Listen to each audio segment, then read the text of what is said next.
Hello friends, welcome on GK Vidyalaya channel.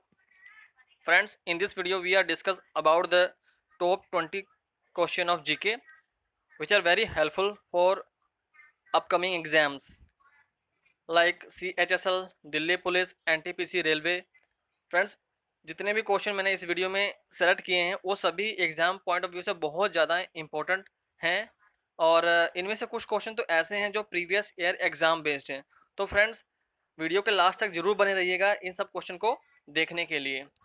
Video के last में दोस्तों मैंने एक क्वेश्चन भी पूछा है आपसे, उसका आंसर आप कमेंट बॉक्स में जरूर डालिएगा. तो फ्रेंड्स, अगर आपको मेरी वीडियो पसंद आती है तो उसको लाइक शेयर और कमेंट जरूर कीजिएगा, क्योंकि आपके एक लाइक और एक शेयर से मेरे को बहुत ज़्यादा मोटिवेशन मिलती है ताकि मैं और अच्छे अच्छे क्वेश्चन सेलेक्ट करूं और आपको प्रेजेंट करूं वीडियो के थ्रू.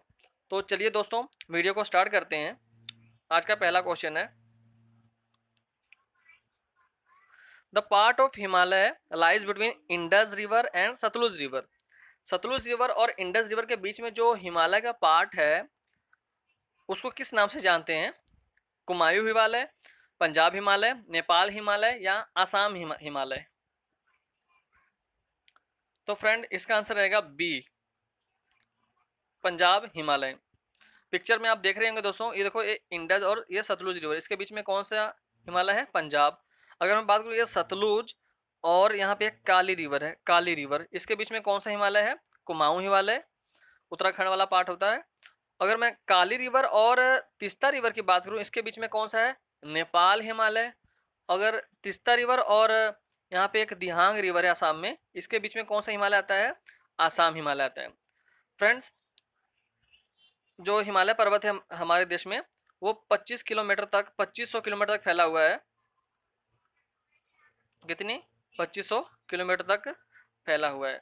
अगर पूछे कि दुनिया की सबसे लंबी पर्वत श्रेणी कौन सी है, तो कौन सा आएगा आंसर उसका? एंडीज पर्वत, साउथ अमेरिका का. एंडीज पर्वत, साउथ अमेरिका का. नेक्स्ट क्वेश्चन डिस्कस करते हैं. ये भी क्वेश्चन दोस्तों बहुत इंपॉर्टेंट है. Shevaroy hills and Javadi hills are located in which part of the या in which state of the India?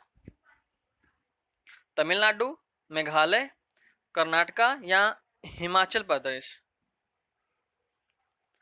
तो फ्रेंड, इसका आंसर क्या रहेगा? ए, तमिलनाडु. ए, तमिलनाडु. दोस्तों, जो हिमालय जो हिल्स हैं या जो भी इसके जितनी भी टाइप्स हिमालय के हैं, जैसे कि हिमाद्री हो गया, शिवालिक हो गया या लेसर हिमालय, इनके जो भी हिल्स स्टेशन आते हैं, जो भी हिल्स, वो बहुत ही इंपॉर्टेंट है, उसको ध्यान से जरूर पढ़िएगा. तो दोस्तों, इस हिल्स को हम मैप के थ्रू आगे समझाते हैं. ये है मैप हमारे इंडिया का. ये देखो दोस्तों, शिरोई हिल्स और जावेडी हिल्स कहाँ पे है? तमिलनाडु में. अगर पूछे कार्डेमम हिल कहाँ पे है, तो भी तमिलनाडु में सबसे नीचे है. अन्नामलाई भी कहाँ? तमिलनाडु में है. नीलगिरी हिल, ये देखिए जी, केरल में है. और बहुत सारे दोस्तों जो हिल रेंज हैं इस मैप में मैंने क्लियर किया हुआ है, आप देख सकते हैं. ये देखिए, नॉर्थ ईस्ट की हिमालय की जो हिल्स हैं, गारो खासी जयंतिया, ये कहाँ पे? मेघालय में है. गारो खासी कहाँ पे है? गारो खासी जयंतिया मेघालय में. मिजो हिल्स आपको पता है मिजोरम में है. नागा हिल्स नागालैंड में है. पटकाई बुंग भी नागालैंड में है. यहाँ पे डाफिया हिल्स जो है आसाम में, बहुत इंपॉर्टेंट है, इसको ध्यान रखना दोस्तों. बाकी हिल्स तो आपको पता ही होंगी, जैसे कि अरावली हिल्स कहाँ पे है? राजस्थान में है. कहाँ पे? राजस्थान में. जो ये अरावली रेंज है फ्रेंड्स, ये सबसे ओल्ड पर्वत में काउंट होता है. अगर पूछे आपसे कि सबसे यंग पर्वत कौन सा है, तो कौन सा आएगा? हिमालय पर्वत आएगा. कौन सा? हिमालय पर्वत. यहाँ पे आप दोस्तों देख रहे होंगे, ये कौन सा पर्वत हिल्स है? राजमहल हिल्स. कहाँ पे है? कलकत्ता में. एक और इम्पोर्टेंस है दोस्तों, सतमाता. सतमाता हिल्स कहाँ पे है? ये महाराष्ट्र में है. दोस्तों, ये मैंने हिल्स बताई, ये बहुत ही इंपॉर्टेंट है, इसको ध्यान रखना. अगर पूछे सुलेमान रेंज कहाँ पे है, तो पाकिस्तान में, सुलेमान रेंज. तो चलिए करते हैं next question. Which of the following river is a tributary of Krishna basin? यानी कृष्णा नदी की इनमें से कौन सी ट्रिब्यूटरी है, सहायक नदी कौन सी है? भीमा, कोयना, घाट प्रभा या ऑल ऑफ द अबव? तो इसका आंसर रहेगा दोस्तों ऑल ऑफ द अबव. ये कृष्णा बेसिन है जहाँ जो महाराष्ट्र में निकलती है. भीमा, कोयना, घाट प्रभा इसकी क्या है? सहायक नदियां हैं. अगर पूछे कि कृष्णा बेसिन पे कौन से रिवर प्रोजेक्ट हैं दोस्तों, तो एक अलमाटी आता है, अलमाटी, श्रीशैलम, नागार्जुन, ये 3 क्या है बहुत इंपॉर्टेंट है जो उसके कृष्णा बेसिन पे क्या है रिवर प्रोजेक्ट बने हुए हैं। नेक्स्ट क्वेश्चन की बात करते हैं। In which Buddhist council Buddha teaching divide into 2 parts, किस बुद्धिस्ट काउंसिल में बुद्धा टीचिंग को 2 भाग में डिवाइड किया गया था, फर्स्ट, सेकंड, थर्ड और फोर्थ। तो इसका आंसर आएगा दोस्तों फर्स्ट काउंसिल कब हुई थी, 483 बीसी में। कहाँ पे, 483 बीसी। मैं क्लियर करवा दूं, पहली कहाँ थी, 483 बीसी, 83 383 बीसी, 250 बीसी। तो फोर्थ कौन सी है, 78 एडी है। कहाँ पे हुई थी, रा व पा कु, राजगृह, वैशाली, पाटलिपुत्र और कुंडल ग्राम। तो पहली बुद्धिस्ट काउंसिल में क्या हुआ था कि जो बुद्ध टीचिंग है 2 पार्ट में डिवाइड हो गई थी, सुत्त पिटक और विनय पिटक, सुत्त पिटक और विनय पिटक। जो तीसरा पिटक है ये किस बुद्धिस्ट काउंसिल में देखने को मिला था हमें, थर्ड में। किसमें, थर्ड में। तो सबसे बड़ा पिटक कौन सा है, सुत्त पिटक। अच्छा, पिटक क्यों कहते हैं, क्योंकि जो भी टीचिंग्स है इनकी लिखी हुई है, जो भी मतलब की फिलोसफी हो, एक पत्ते पे लिखी हुई है, पीपल के पत्ते पे, इसकी इसलिए इनको क्या कहते हैं, सुत्त पिटक या पिटक के नाम से जानते हैं। 3 पिटक हैं। नेक्स्ट क्वेश्चन करते हैं दोस्तों। Which the ruler named as Amitraghat, किसको हम अमित्र घाट कहते हैं, किस रूलर को, अशोक, चंद्रगुप्त, बिंदुसार या समुद्रगुप्त। तो हम एलिमिनेट ऑप्शन को करके क्या है क्वेश्चन को आंसर दे सकते हैं इस क्वेश्चन का। नेपोलियन ऑफ इंडिया किसे कहते हैं, समुद्रगुप्त को। सेंट्रोकोडस किसको कहते हैं, सेंट्रोकोडस। चंद्रगुप्त मौर्य को अशोक क्या कहते हैं, देवनाम पिया। तो आंसर क्या रहेगा, बिंदुसार, अमित घाट कहते हैं इसको। चंद्रगुप्त मौर्य का बेटा कौन था, बिंदुसार का बेटा कौन था, अशोक की जो कालिंग युद्ध है 261 बीसी में, ये किस रॉक एडिक्ट पे मतलब कि बताई गई है, 13th रॉक एडिक्ट।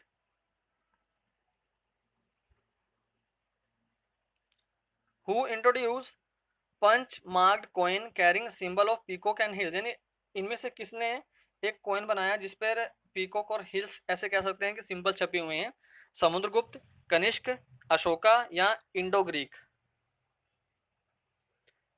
तो इसका आंसर रहेगा दोस्तों सी अशोक। इंडो ग्रीक ने सबसे पहले गोल्ड कॉइन चलाए थे, कनिष्का ने सबसे प्योर गोल्ड किसने चलाए थे, कनिष्क ने चलाए थे। सबसे ज्यादा गोल्ड कॉइन किसने चलाए थे, तो गुप्त डायनेस्टी ने चलाए थे। समुद्रगुप्त ने भी एक कॉइन चलाया था जिसपे आई थिंक अपनी इमेज या अपनी इमेज छपवाई, जिसपे वीणा बजाते दिखाया गया था उसपे। नेक्स्ट क्वेश्चन, द पर्सन या कैसे कैसे कि अब्दुल रज्जाक जो है किसके दरबार में आया था, जो अम्बेसडर है अब्दुल रज्जाक किसके दरबार में आया था, Devaraya first, Devaraya second, Rajendra first या राज राजा फर्स्ट। तो इसका आंसर रहेगा दोस्तों देवराय सेकंड। जो देवराय फर्स्ट और देवराय सेकंड है ये किस किंगडम से बिलोंग करते हैं, विजयनगर किंगडम से, विजयनगर किंगडम। इसका फाउंडर कौन है, हरिहर एंड बुक्का। इसकी कैपिटल क्या है, हम्पी। कहाँ पे, कर्नाटका में। जो ये दोनों हैं दोस्तों, ये चोल डायनेस्टी से बिलोंग करते हैं।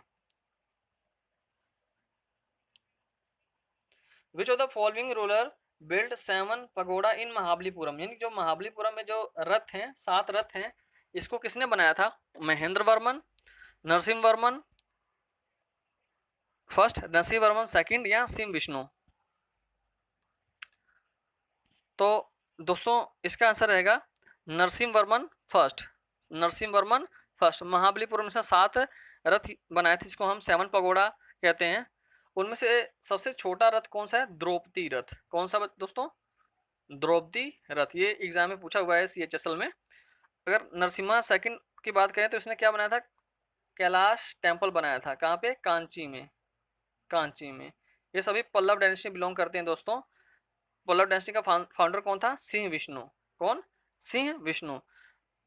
नरसिम्हा वर्मा ने जो कैलाश टेम्पल बनाया था, तभी से ही द्रविड़ स्टाइल में साउथ इंडिया में मंदिर बनने स्टार्ट हुए थे द्रविड़ स्टाइल में। द्रविड़ स्टाइल में जो नॉर्थ भारत में जो मंदिर बनते हैं उसकी शैली कौन सी है या स्टाइल कौन सा है? नागर। कौन सी शैली है? नागर शैली, याद रखना।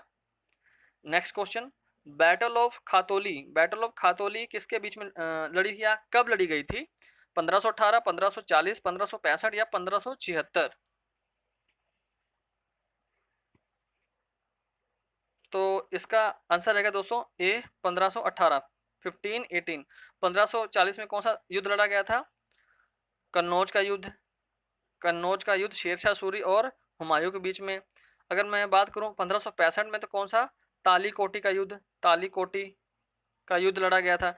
1576 में हल्दी घाटी का युद्ध लड़ा गया था। तो ये सब लड़ाइयाँ दोस्तों याद रखनी है। नेक्स्ट क्वेश्चन है, नौरोज फेस्टिवल किसने स्टार्ट किया था? Which of the following ruler start Nowruz festival? Mohammad Ghori, Balban, Iltutmish या कुतुबुद्दीन ऐबक? आंसर रहेगा इसका बी, बलबन। बलबन को हम उलूग खां के नाम से भी जानते हैं। ब्लड एंड आयरन पॉलिसी भी इसने ही स्टार्ट की थी। Blood and iron policy. अगर सिजदा और पैबोस की बात करें, सिजदा और पैबोस तो भी इसने ही स्टार्ट किए थे दोस्तों।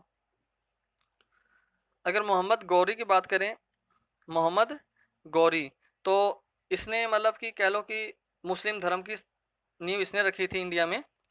इल्तुतमिश ने जो कुतुब मीनार है इसको कंप्लीट करवाया था। स्टार्ट किसने करवाया था दोस्तों? कुतुबुद्दीन ऐबक ने स्टार्ट कराया था। अगर पूछे कि फोर्थ और फिफ्थ मंजिल किसने बनवाई थी तो फिरोज शाह तुगलक ने बनाई थी। नेक्स्ट क्वेश्चन रहेगा दोस्तों, विच of the following planet have maximum density? किस प्लैनेट की या किस ग्रह की सबसे ज्यादा डेंसिटी है, घनत्व, सबसे ज्यादा घनत्व किसका है? सैटर्न, जुपिटर, मरक्यूरी या वीनस? तो इसका आंसर रहेगा डी, वीनस। वीनस का घनत्व सबसे ज्यादा है। इस प्लैनेट को हम अर्थ ट्विंस भी कहते हैं। क्या कहते हैं? अर्थ ट्विंस भी कहते हैं। इवनिंग स्टार, मॉर्निंग स्टार भी इसे ही कहते हैं। ब्राइटेस्ट स्टार भी इसे ही कहते हैं दोस्तों। मरक्यूरी, जो अगर पूछे कि सबसे ज्यादा मास वाला कौन सा ग्रह है, द्रव्यमान किस ग्रह का सबसे ज्यादा है, तो आंसर रहेगा मरक्यूरी। क्या रहेगा? मरक्यूरी। सबसे ज्यादा मून किस ग्रह के हैं? मून, तो आंसर रहेगा सैटर्न। कितने? 82। सबसे बड़ा ग्रह कौन सा है? तो आंसर रहेगा जुपिटर। जुपिटर। गाइनेमाइट इसी की ही सैटेलाइट है, सबसे बड़ी सैटेलाइट है। विच of the following layer is of atmosphere is coldest? Atmosphere की जितनी भी लेयर है, 6 लेयर आई थिंक टोटल, तो इसमें से सबसे कोल्डेस्ट कौन सी है? ट्रोपोस्फेयर, स्ट्रेटोस्फेयर, मेसोस्फेयर या आयनोस्फेयर? तो इसका आंसर रहेगा दोस्तों सी, मेसोस्फेयर। सबसे पहली लेयर कौन सी एटमॉस्फेयर की? तो उसको कहेंगे ट्रोपोस्फेयर। कौन सी? ट्रोपोस्फेयर। दूसरी लेयर कौन सी है? स्ट्रेटोस्फेयर, जिसमें आपकी ओजोन लेयर है। कौन सी? ओजोन लेयर है, जहाँ पे बादल वगैरह, क्लाउड्स वगैरह बनते हैं, जहाँ पे एरोप्लेन वगैरह फ्लाइंग करते हैं, उड़ते हैं। ये किसमें है? स्ट्रेटोस्फेयर में। अगर मैं दोस्तों ऑप्शन डी की बात करूँ, जो भी जितनी भी सैटेलाइट्स वगैरह हैं, जैसे कि रेडियो सैटेलाइट्स हो गई हैं, टेलीविजन की होगी, मोबाइल फ़ोन वगैरह की सैटेलाइट्स हैं, ये सब किस लेयर में आती हैं? तो आयनोस्फेयर में आती हैं। इसी स्फेयर में, इसी लेयर में क्या है दोस्तों कि टेम्परेचर बढ़ना स्टार्ट हो जाता है। याद रखना दोस्तों। 13th क्वेश्चन है, in which kind of goods demand rise when price of the commodity rise? जब प्राइस बढ़ते हैं तो डिमांड भी बढ़ती है। एक किस गुड की एग्जांपल है? किस गुड्स की, किस कमोडिटी की? Inferior goods, superior goods, Giffen goods या नॉर्मल गुड्स? आंसर रहेगा सी, गिफन गुड्स। Giffen goods. ये हमारे दोस्तों साइकोलॉजी पे डिपेंड करता है कि जब प्राइस बढ़ेंगे तो ज़्यादा डिमांड करेंगे। वैसे ये थोड़ा सा कंसेप्ट ज़्यादा थोड़ा समझने वाला है, तो किसी और वीडियो में डिस्कस कर लेंगे हम। अगर इन्फीरियर गुड्स की बात करें तो जब इनकम बढ़ती है तो डिमांड क्या होती है? कम होती है। या प्राइस बढ़ता है तो इनकी डिमांड कम होती है। इसको इन्फीरियर गुड्स कहते हैं। सुपीरियर गुड्स तो बहुत सिंपल है, इनकम बढ़ने पर जब डिमांड बढ़ती है, हम अच्छी गुड्स प्रेफर करते हैं, उसको सुपीरियर गुड्स कहते हैं। नेशनल फ्लैग कब अडोप्ट किया गया था? हमारे इंडिया का जो नेशनल फ्लैग है कब अडॉप्ट किया गया था? 24 जनवरी 1950, 26 जनवरी 1950, 22 जुलाई 1947 या 26 नवंबर 1949? तो इसका आंसर रहेगा दोस्तों सी, 22 जुलाई 1947 को नेशनल फ्लैग अडॉप्ट किया गया था। इसकी रेशो क्या रहती है लंबाई चौड़ाई की? 2:3, यानी कि जो लंबाई है ये 3 है और चौड़ाई कितनी है, 2 रेशो में है। अगर बात करें 26 नवंबर, इस दिन संविधान बनकर तैयार हुआ था, लागू कब हुआ था, 26 जनवरी को। हमारा राष्ट्र जो गीत या नेशनल एंथम है कब अडोप्ट किया गया था, 24 जनवरी 1950 को। अगर पूछे कि राष्ट्रगान वंदे मातरम ये कब अडोप्ट किया गया था, 26 जनवरी 1950 को अडोप्ट किया गया था। फ्लैग कमीशन के चेयरमैन कौन थे, जेबी कृपलानी, जेबी कृपलानी, याद रखना। हमारा कॉन्स्टिट्यूशन प्रिंट कहाँ हुआ था, अगर पूछे कि हमारा जो कॉन्स्टिट्यूशन प्रिंट कहाँ हुआ था, तो कहाँ हुआ है, देहरादून में, देहरादून। संविधान के किस पार्ट में नेशनल लैंग्वेज की बात की गई है, 12 अनुसूचियां हैं और 25 पार्ट हैं, तो किस पार्ट में नेशनल लैंग्वेज की बात की गई है, 20th, 15th, 11th या 17th। आंसर इसका रहेगा डी दोस्तों, 17th में। 11th में क्या बताया गया है, यूनियन और स्टेट की रिलेशनशिप के बारे में बताया गया है। 15th में क्या बताया गया है, इलेक्शन के बारे में बताया गया है। 20th में क्या बताया गया है, कॉन्स्टिट्यूशन की अमेंडमेंट के बारे में बताया गया है। अमेंडमेंट किसके थ्रू होती है, 368 आर्टिकल के थ्रू होती है दोस्तों। दल बदल लॉ यानी कि एंटी डिफेक्शन लॉ किस शेड्यूल में आता है, इंडियन कॉन्स्टिट्यूशन के किस शेड्यूल में आता है, 10th, 9th, 8th या 7th। ये 52nd अमेंडमेंट 1985 को इम्प्लीमेंट किया गया था। इसका आंसर रहेगा 10th। 9th में क्या है, लैंड ओनरशिप की बात की गई है। यह फर्स्ट अमेंडमेंट 1951 को लागू किया गया था। 8th में क्या आता है, हमारी जो लैंग्वेजेस आती हैं, 22 लैंग्वेजेस हैं वो आती हैं। अगर 7th की बात करें तो उसमें यूनियन और पावर की जो यूनियन और स्टेट की जो पावर की डिस्ट्रीब्यूशन की बात की गई है, जिसमें यूनियन लिस्ट, स्टेट लिस्ट और एक कंकरेंट लिस्ट है, इनकी बात की गई है 7th में। 17th क्वेश्चन है, which among the following is heaviest metal, सबसे भारी मेटल कौन सा है, धातु कौन सी है, क्रोमियम, टंगस्टन, ओस्मियम या लिथियम। तो दोस्तों इसका आंसर रहेगा सी, ओस्मियम सबसे भारी धातु है। अगर सबसे लाइटेस्ट कौन सी है, लिथियम है। सबसे स्ट्रॉन्ग कौन सी है, स्ट्रॉन्ग तो टंगस्टन जो बल्ब का फिलामेंट होता है। सबसे हार्ड कौन सी है, हार्ड तो क्या आंसर रहेगा, क्रोमियम, क्या, chromium. Next, which one of the following is the reason for temporary hardness of water. देखो कि जब जब पानी हार्ड हो जाता है, हार्डनेस हार्ड हो जाता है, इसमें कुछ आपको पता है केमिकल्स वगैरह मिल जाते हैं, तो हार्डनेस ऑफ वाटर का मतलब क्या है, जिसमें झाग, साबुन का झाग या डिटर्जेंट का झाग नहीं बनता है। तो ये किसके कारण, जो टेम्परेरी ऑफ हार्डनेस होती है, ये किसके कारण होती है दोस्तों, calcium magnesium bicarbonate, calcium magnesium sulphate, chloride या इनमें से कोई नहीं। तो आंसर इसका ए रहेगा, कैल्शियम मैग्नीशियम बाइकार्बोनेट। इस हार्डनेस को हम दूर कैसे कर सकते हैं दोस्तों, कैल्शियम ऑक्साइड मिला के या कैल्शियम हाइड्रोक्साइड को मिला के इसको दूर कर सकते हैं। अगर ऑप्शन बी की बात करें, कैल्शियम मैग्नीशियम सल्फेट, तो ये परमानेंट हार्डनेस का कारण है। क्लोराइड भी परमानेंट हार्डनेस का ही कारण है। तो परमानेंट हार्डनेस को कैसे दूर कर सकते हैं, पानी को बॉयल करके, याद रखना। Which of the following cell organelle consist DNA, यानी कि हमारे बॉडी की सबसे छोटी इकाई कौन सी है, सेल है। तो डीएनए किस में पाया जाता है, हमें पता है कि न्यूक्लियस में तो पाया ही जाता है।